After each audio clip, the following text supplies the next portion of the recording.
The amazing results of Project Safe Neighborhoods prove just how critical it is to foster cooperation among law enforcement at every single level of government.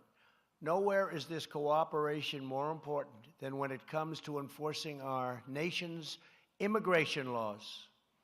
You've been reading a lot about immigration, haven't you, folks? But we're getting it.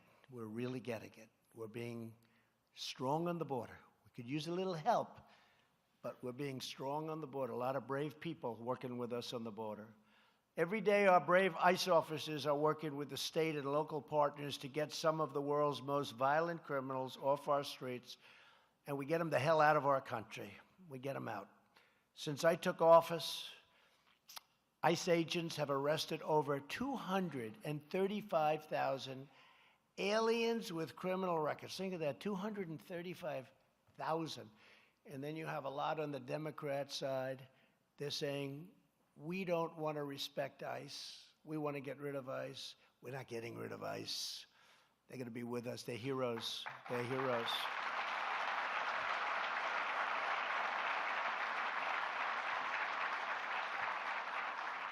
Think of that, though, 235,000, and that includes those charged and convicted of more than 100,000 assaults and over 4,000 murders.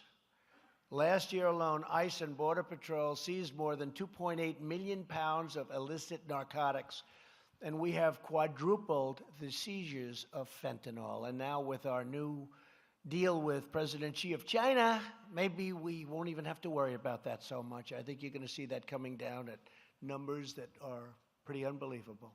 Removing these deadly poisons and vicious predators from our neighborhoods depends upon partnerships with local communities and their elected leaders and officials.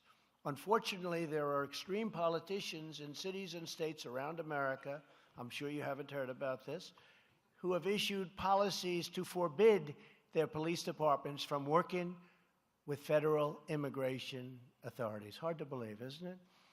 These outrageous sanctuary cities are grave threats to public safety and national security. Each year, sanctuary cities release thousands of known criminal aliens from their custody and right back into the community. So they put them in and they have them and they let them go, and drives you people a little bit crazy, doesn't it, huh? But it's changing. It's all changing. You look at what's going on in California. Many people are demanding that they not be a part of a sanctuary city. They don't want sanctuary cities. It's happening by its own.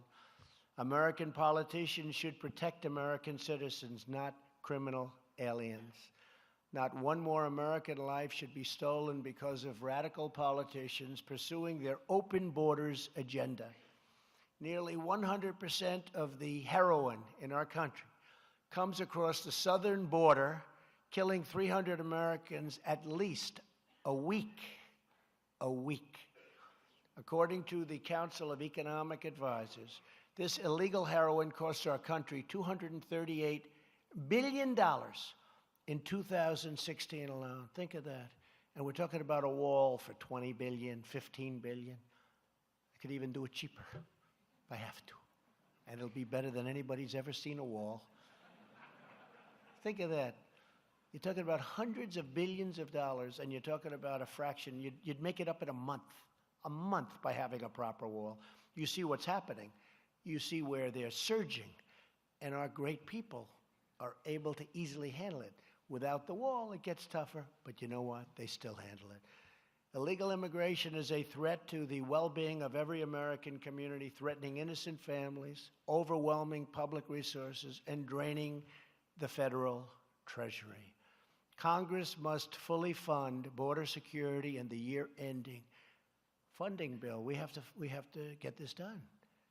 They're playing games. They're playing political games. I actually think the politics of what they're doing is very bad for them, but we're going to very soon find out. Maybe I'm not right, but usually I'm right. Like I said, I'm going to win for president. And some people said that won't happen, and guess what? Look who's up here now, folks.